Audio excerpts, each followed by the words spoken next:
Hello, Uplifted members. Thank you so much for being part of our community. This is the member-only podcast for our Yoga plus Self-Massage month. Of course, you can listen to this podcast anytime, but what I wanted to deep dive into today was a concept that I've recently become more excited about, and it fits really well with this theme of relaxing and rolling out the body and releasing tension in more of a passive restorative way. I don't want to say passive, but in more of a therapeutic way. A lot of you know that I also am the host of a podcast called the Savannah Podcast.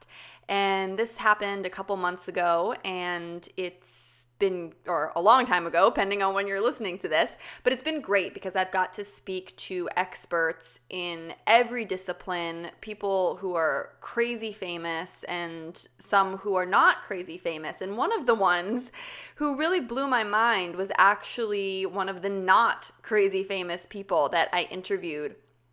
And it was about really enhancing your performance in life through mindfulness.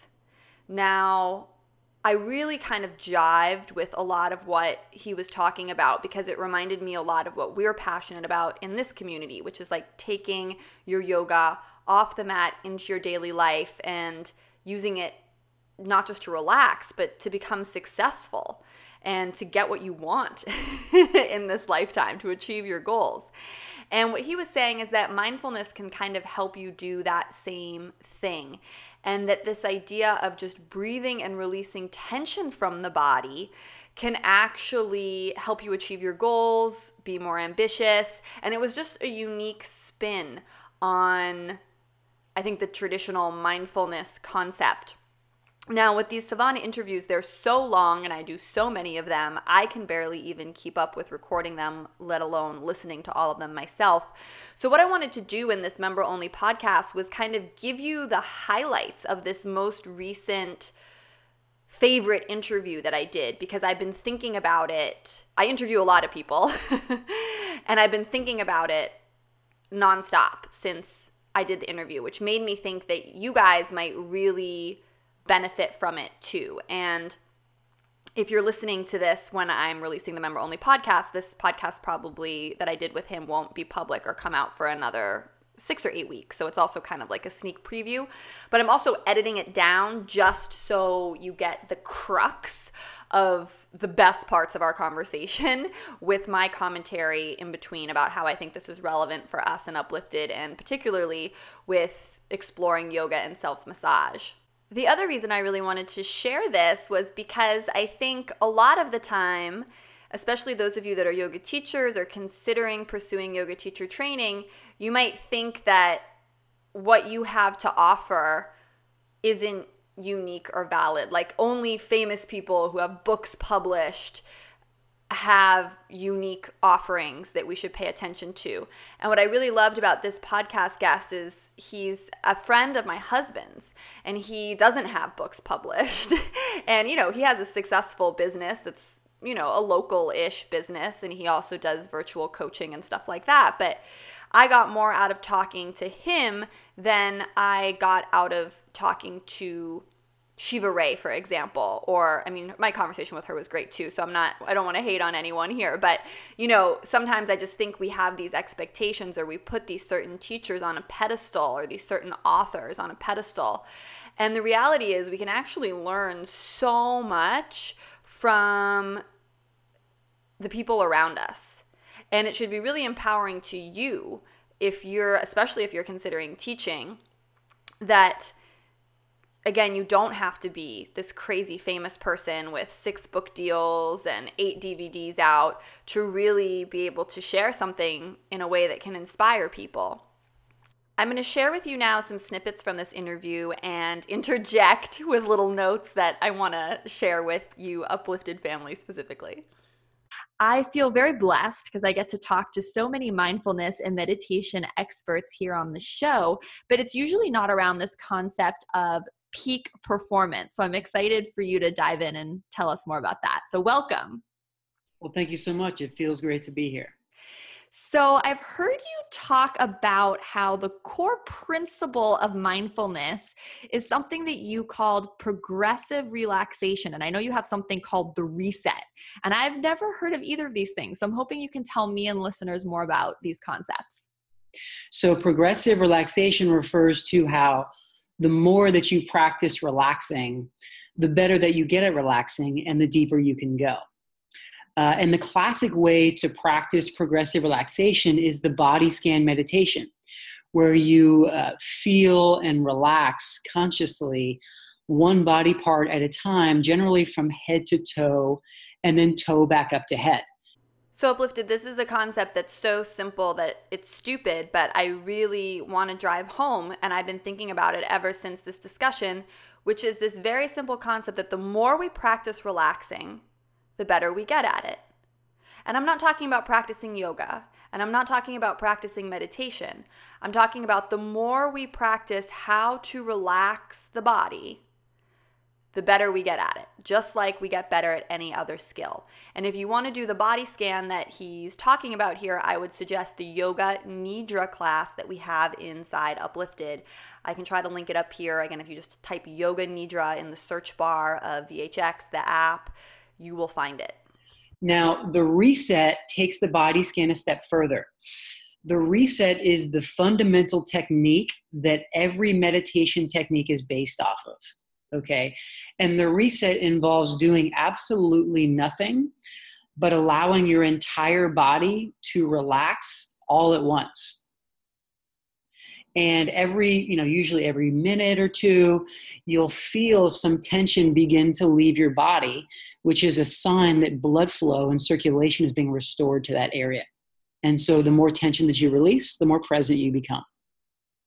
One of the things that I think is interesting about what you're doing is I think a lot of people, whether they're gearing up to take a test or they're trying to improve their professional life at work, they think they need to work harder, to do more, to study more, to cram more. But it seems like what you're really teaching and talking about here is that no, you need to relax more. How does someone balance those two? Or how do you tell your students to balance those two? Absolutely. So we have, I have this term that I call energetic fitness. Okay. So there's aerobic fitness, which gives you leaner muscles, strength training, which gives you bigger muscles, and then energetic fitness, which gives you more relaxed muscles. So we're actually teaching students, and I'm teaching clients for my, private practice as a hypnotherapist, to become sort of type A about their ability to relax. And, teaching people to become ambitious relaxers. I love this. Okay, tell me more. So think of your body as being like water. Water has a solid form, ice. It has a liquid form, water. And it has a gaseous form, steam. Uplifted, John Barnes and fascia have these exact same qualities he's talking about, right? You can think of your restricted fascia like ice, your fascia kind of breaking into fractals as it begins to melt, this sort of in-between state. And then, of course, it feeling liquid, feeling good. I was so excited when he started talking about this, solid liquid gas phenomenon, because if you go really deep into myofascial release, it's the exact same principles. And I teach that in yoga teacher training. Physical body. You can think of your emotions or energy in motion as being liquid, and your thoughts are kind of like steam or gas. Okay. Now, the way when you're not present or stressed, you're carrying physical tension. And then that physical tension blocks your emotions, which then creates a racing mind. So whenever your mind is racing, or frankly, whenever you're thinking like a distracted thought, you're also blocking your energy or blocking your emotions, and you're also carrying tension in your body. So all mindfulness practices and all forms of energetic fitness, which include massage, yoga, like any type of stretching or acupuncture, the more that you practice these modalities, the more tension that you release from your body, which then quiets your mind. Many forms of meditation try to work with the mind to create changes in the body. It's much easier to create changes in the body, physical relaxation, to create a quiet mind. So that's why you suggest the body scan as a great place for people to start. Absolutely. The body scan is the very classic way to begin a mindfulness meditation practice. So I was following the breath out of my nose for a couple of years, about 12 years ago, 10, 12 years ago. And I wasn't really getting it. I was constantly beating myself up for not having my mind be focused on my breathing, for being wandering.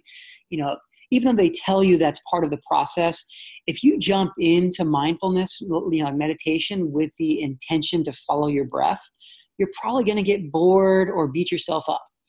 When you switch over into the body scan, it's just so pleasurable to use your mind to relax your body. And then, of course, you can listen to an audio as well to guide you. And then the more that you practice it, the better that you get at being able to relax. And that's when my mindfulness practice really did take off. So Uplifties, this is a great tip here for those of you that struggle with meditation or struggle with quieting down and just being able to think no thoughts, right? Or you're just really, really struggled with meditation. And I know that is some of you in the group. Let it go and just start doing the yoga nidra that is in Uplifted. Just start doing more of these myofascial release videos. Just start doing the body scan, because this, I think, it's like a backdoor passageway. And again, this is going to get really, really deep. But what he's talking about, using your mind to relax your body, is like a different entry point. So instead of saying, turn off your mind, turn off your mind, turn off your mind, which again is like basically impossible for most of us and a really hard place to begin, he's saying, use your mind and think about the different parts of the body and just relaxing each of them, right? So we're not doing yoga, we're not meditating, we're just relaxing. We're just doing progressive relaxation, exactly like the yoga nidra video. And that you'll see, and what will come up is like, oh, my shoulders are tight. Oh, my hip is kind of tight. And then you breathe extra relaxation into that spot. So your mind is relaxing your body. So everyone just go ahead and close your eyes. It's very short. And imagine that you're biting into a lemon. And make the visualization so real that you start to salivate. And when you start to salivate, you can open your eyes. So the act of you salivating is the activation of your subconscious mind. Your subconscious mind is just your body and how your body responds to where you put your attention. Right? So, someone might ask you, oh, how's it going with your, mother-in-law or your cousin, right? And, maybe this is someone that you're irritated with. And you might start scratching your neck as you tell them about your cousin, right? Well, that cousin is, quote unquote, a pain in your neck, which simply means that you are creating a pain or a tension in your own neck whenever you think about or talk to or confront this person or situation in your life. So when we did that little trick just now, I definitely felt myself salivating, and I was very easily able to visualize the sour taste of the lemon, and my body had a physical response, even though I wasn't biting into one right now. So I think what you're saying is that it's like that for everything in our life, our relationships, how we approach our fears, am I understanding correctly? You're exactly right. And so this is actually, it can seem annoying at first, like, oh man, I really do argue with people in my head and I start tensing myself up. Well, this is actually an enormous opportunity, because if you ever want to create change in something in your life, you're tensing yourself up with respect to it. And this is universal. I mean, just please test this out for yourself. But as a hypnotherapist and a mindfulness coach, whenever someone has a change they want to create, time and time again, the same thing is happening over and over. The person is tensing themselves up with respect to this area of their life, and they're not able to unwind or stop doing this self-induced tension. Okay. So the way to do it, my whole job, I'm just going to open up my entire, secret here, is to have people visualize that they are addressing a specific area of their life. whether it's taking a test or public speaking or riding in an airplane, right? And initially, their body tenses up because your body thinks that the situation's actually happening. And then you bring back this core principle of mindfulness of progressive relaxation. And you train yourself, and I train people to progressively relax until they can visualize the scenario and their body stays relaxed. It's a simple goal, but it can take hours of work sometimes if the issue is deep enough. But once you get to that point, you have unwound the trigger and worked through the situation. And then when you next confront that area of your life, you're going to be calm, you're going to be present, and you're going to be able to manifest the outcome that you want. So if I'm an executive, let's say, and I'm super scared about public speaking and I have to give a big board meeting or big presentation, even though I'm not giving the presentation right now, anytime I think about having to speak in public or give the presentation, there's this physical reaction in my body. And that's where you are helping people, or we all need to just counteract that physical reaction by relaxing. Is that what you mean when you talk about like a stressful trigger? It's like the thing that you're scared about? Absolutely. Absolutely. And just to add some ideas to make doing this actually a bit more practical is you can devote your meditation that morning to that situation, right? Or, like you can say, okay, I'm about to meditate as part of my practice. I just finished doing yoga. So I'm actually going to visualize myself engaging in this stressful situation that is coming up today. And then I'm going to progressively relax myself as I visualize it so that I can then show up and feel more present when I actually face the situation.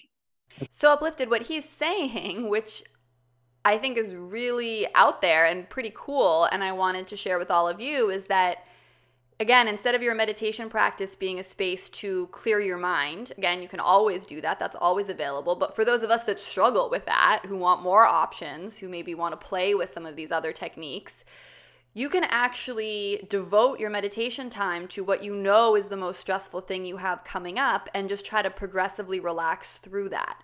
So visualizing what you're nervous about or getting curious and asking the body, I feel tense in my shoulders. What's that about?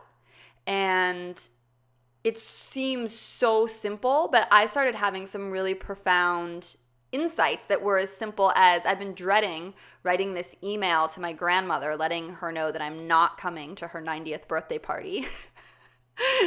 Why I'm not going is a totally different story, but I'm basically, I need to send her this email that I feel extremely guilty and bad about not coming to her 90th birthday party. And it's causing so much stress on my body for such a small thing, like just an email to let someone know some news that they probably aren't going to be super happy with. When I started digging and doing some of the work he's talking about here, I realized that was causing insane stress in my shoulders. It was causing a feeling of tension in my whole physical body, just the fact that I had to write this email. And so, for example, in a meditation in the morning, I could really kind of gear or psych myself up to write the email by progressively relaxing through all the scenarios in my head of how she might not respond well to the email, what could happen, just sort of use my meditation practice to do that work of sort of simulating, just like he did with the lemon, right? Simulating all the scary, terrible things. I'm a terrible granddaughter. She's going to hate me, blah, blah, blah, blah, blah, blah, blah, blah, blah. My mom's going to be mad about it, da, da, da, da, da. And then just teaching my body to progressively relax, even as I'm feeling and thinking all those kind of yuck emotions, so that I can then go do it and be free of the tension in this particular scenario, hopefully after I've done it. But probably not. Even after I send the email, I'll probably still be pretty worried about everything. So again, using this technique of, it's not so much even meditating, it's just relaxing the body. It's like your body's a child. You're just telling it to relax over and over and over again. Relax, don't tense up. Okay, yep, you can imagine that scenario. Relax, don't tense up. Okay, yep, that might happen. Relax, don't tense up. And your meditation practice, your morning meditation practice suddenly is that practice. So instead of getting out of the body or trying to meditate or go somewhere else or stop thinking things, you're suddenly using this time as almost like preparing for battle, preparing for what's coming up. I really strongly believe that there's one core way to activate present moment awareness, and it involves tuning into what's happening in your body and in your mind in the moment, and just continuing to progressively relax. And then once you're confident in being able to relax and reset in any situation, given 30 seconds or 30 minutes of spare time, you can go as deep as you wish. Then you can start to direct this power of mindfulness into specific situations like we're talking about with visualization. Okay. And then the next step is really, or another step is the affirmation. Okay. The affirmation, is the classic, or is a classic way to direct the power of mindfulness into specific areas of your life. So there's 3 parts to an affirmation. There's the situation, so speaking in public. There is the outcome, feeling calm and delivering it successfully, right? And then there's the actual feeling afterwards of, oh, I feel elated, I feel proud of myself, right? So I successfully give my presentation and I feel proud of myself is like a classic affirmation. The reset is basically my ability as a practitioner to breathe through and decrease tension in my body anytime I'm feeling tension. And that tension, for example, if I'm scared of public speaking, that tension could be like a tightness in my chest, right? But perhaps if I'm scared of like a big exam I have coming up for someone else in a different scenario, that tension might manifest as a cramp in their stomach or something like that. So is the reset, am I understanding that it's just breathing to relax the area that is tense, and that the body's tense in different ways pending our different fears and phobias? Exactly. You got it exactly right. And in fact, I'm actually open to guiding you through it. It could take about 2 minutes or so if you want to do it right now. Okay, well, I think me and listeners can be up for that challenge. Of course, listeners, if you're driving or doing something, don't relax too much. But if it's just 2 minutes, sure, give us a sample. So do all of us need to bring to mind something we're maybe a little nervous or scared about? What's the first step? No, let's actually just keep it generic. So I'm going to teach you the generic reset. So again, unless you are driving, you can close your eyes if you wish. And if you're driving, just drive mindfully.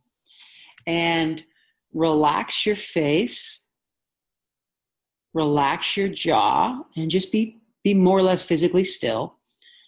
Relax your shoulders, relax your arms. Notice your breathing as it comes in and out of your lungs. Relax your stomach. Relax your hips. Relax your legs. Relax your feet. And now relax everything all at once. And you're not forcing yourself to relax. You're simply noticing what you're feeling in your body. And especially when you become aware of tension, just feel it, notice it. You're not manipulating your breath in any way. And eventually you'll feel tension begin to thaw and melt. And every time you feel some tension leave your body, that's a sign that you are becoming more present, that you're able to feel your body more deeply. So I'm going to be quiet for about 15 seconds and just take yourself deeper.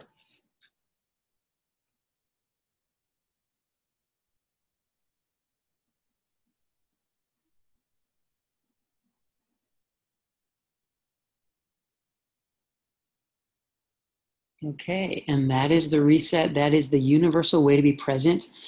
Every meditation technique on the market is based off of that simple, profound technique. The more relaxed, the better of a relaxer that you become, the more skillful you're going to be at every role that you play in your life. Whether it's a CEO or a parent or a child or a student at work, right? And whenever you think a negative thought or feel a negative feeling, you're also tensing up your body. When you're thinking a positive thought or feeling a positive feeling, you are relaxing your body. So the more relaxed and mindful you become, the less capable you are of holding negative feelings inside, and the more capable you are of allowing positive feelings to flow through your body. Now, Uplifted, I wanted to interject here because he says when you feel a positive thought, you're relaxing your body. And I don't think this is necessarily true. And I think it's one of the reasons we have so much stress and tension in our life and in our universe. Because he's saying, obviously, yeah, when we're thinking of something we're dreading or a terrifying thought, our body tenses. But I think for a lot of us, myself included sometimes, even when we think a positive thought, our body tenses. Because maybe that positive thought's an adrenaline type thought, like, oh, I'm really excited to do this, or I'm psyched about, getting this done, or something like that. And all of a sudden that energy of being excited actually maybe secretly has you tensing.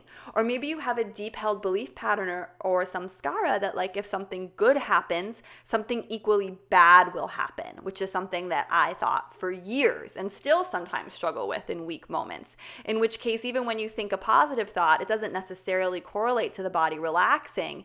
It correlates to this moment of like, oh, maybe I should put my guard up, right? And then if you're someone who is kind of resonating with either of this, like, oh yeah, no, I don't feel like when I think positive thoughts, my body relaxes. I think when I think positive thoughts, I start like immediately thinking about my to-do list, or I get like really excited and geared up and clench my jaw, or I start getting worried about then what's the bad thing that's going to happen. Then that means that unless you cultivate time for relaxation or get ambitious about relaxation, like he's saying, and really practice just how to relax. We're not talking about doing yoga. We're not talking about foam rolling. We're not talking about meditating. We're literally just talking about relaxing, sitting and using your mind to relax your body and not doing anything else, or lying down. And he suggests lying down with your feet elevated. So great to do with like legs up the wall. If we don't cultivate that, it's like we're never relaxing, because every thought is inducing some sort of stress. And then I think there's maybe this conception that, oh, well, we relax when we sleep.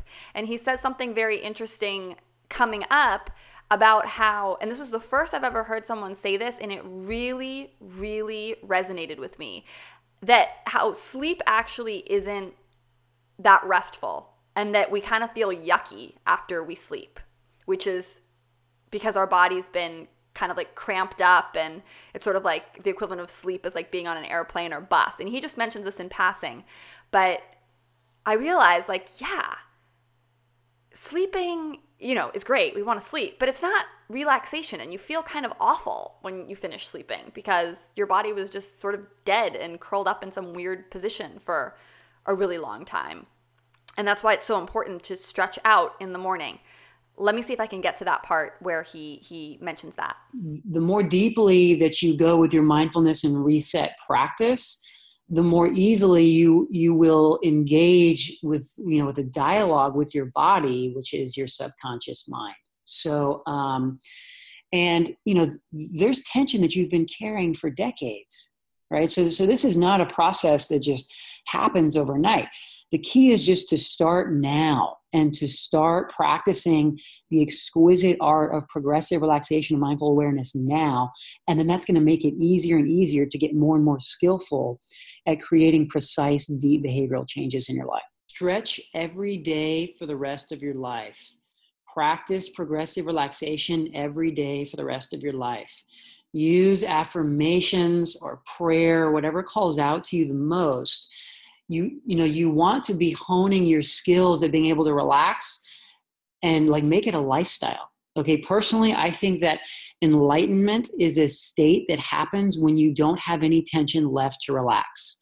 I think enlightenment is simply relaxing until there's nothing left to relax. I think the Buddha just let every single ounce of tension go. And a lot of these other spiritual masters, that's just what they did. And you can see the connection between looking at mindfulness and progressive relaxation as a purification process, a process of self-purification, and tension as being dirt that is being purified or swept out of the system. A small subset of the population are realizing that straining and struggling and rushing and forcing yourself to do things that your body is resisting or saying no to is not a good way to move through life. Slowing down is not something that you wait to do until you retire. Like when you retire, you learn how to slow down now and clear your mind now, so that a much higher percentage of your thoughts will actually be useful and progressive and focused and will take you in the directions of your goals. Versus if you're rushing around, your mind is going to be so muddled, it's going to be hard for you to make progress and get things done. So less is more. So when you notice that you're thinking while you're meditating, notice it, and then let your awareness drop back into your body and scan your body for the tension that is creating the thinking or that is accompanying the thinking. Noticing that you're thinking while you're meditating is like a massage therapist finding a knot while they're giving you a massage. You are supposed to notice that you're thinking. You are supposed to bump up against these moments where you're tensing yourself up and creating distraction.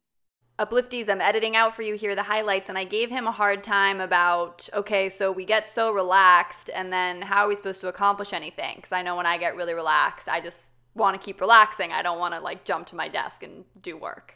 There's a difference between like couch potato relaxed. I mean, this is, now we're almost getting more into like the English language, right? Which is people associate relaxed with being a couch potato and, or being unmotivated, right? Or being lazy. And in my experience, it's those symptoms come from tension in the body, right? And so we tell our students, you cannot be too physically relaxed while you're taking a test. You might be sluggish, right? In that case, make sure you're drinking plenty of water, make sure you did your cardio that day, make sure you're going to bed early. But those habits are different from being ambitious about how deeply you can relax. And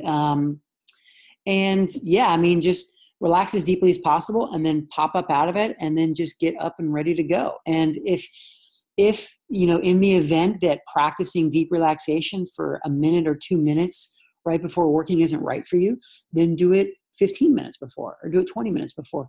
Find out what works best for your body. But, for my body, the more time I spend progressively relaxing wherever I am in my life, the better off I am. Period. End of story. That's my experience. I asked him a bit about his morning routine, and here we finally get the sleeping comment. People have been preparing for meditation with stretching and yoga for thousands of years, and with good reason. So start with stretching, start with Qigong. I love doing Qigong, which is probably a whole nother podcast, right? And move your body, stretch your body, breathe, get your blood flowing. And then find a posture that really works for you. I'm not a really big fan of being cross-legged. And in Chinese medicine, being cross-legged is more of an Indian thing rather than a Chinese medicine thing. But if you love lotus, do it. I love to lay down on my back with my feet elevated on like a chair or on a couch, something like that. Or like sitting on a chair with your feet flat on the floor and your posture erect and upright. And then close your eyes and then progressively relax every single ounce of tension that you can feel in your body over and over, and keep going. And you'll notice that thoughts just ever so gently disturb your process of feeling your body and relaxing your body. And that's part of what, think of thoughts as being like little boulders or little rocks in the river. Just notice when you come up against a rock or a thought, and just come back to the exquisite experience of feeling your body and relaxing your body. And just make it like an extended shavasana, and a shavasana with a very specific awareness, which is, what are you feeling? Where are you feeling it? Notice it, feel it, accept it, be with it as it is. And in all likelihood, it will begin to shift and to change and to relax. And then, towards the end, you can then visualize something, a big talk for you that day, or, a challenging conversation that you're going to have with someone in your life, and or later in your day, just say aloud what you want to be true. So I speak in public and I feel calm and strong, or I teach yoga and I feel present and powerful, right? Or I'm at work and I feel confident and certain, right? So you're saying a specific area of your life, and you're saying a couple of words, keep it short, about how you're showing up and how you're performing externally. And then you're saying something about how you're feeling internally. And affirmations are going to have a resetting quality to your body. They are going to be relaxing for you to say. They're going to be relaxing for you to feel in your body. And they're going to create change in you in the moment, as well as in that situation when you next confront it in your life. And then, of course, if you can, fit in some more stretching and some more resetting at the end of your day as well. That's generally 2 mindfulness practices. Obviously, 1 is great if that's where you are. But if you can do 2, that's when you really start to notice some changes, right? You wake up and you picked up all this tension from being asleep, kind of like being in an airplane, like it's just sleeping and riding in an airplane or a car. It just creates tension, right? So you wake up and you relax and you shed all those blockages. And then at the end of your day, you shed more of the tension that you've accumulated throughout the course of your day.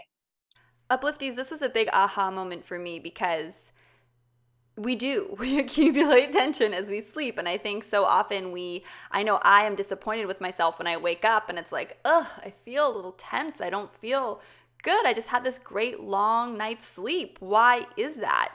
And of course, I love to hit my mat in the morning and practice in the morning, but just hearing him say that really shifted my perspective. It's like, of course I picked up tension when I was sleeping. And I don't know, I found that really weirdly comforting.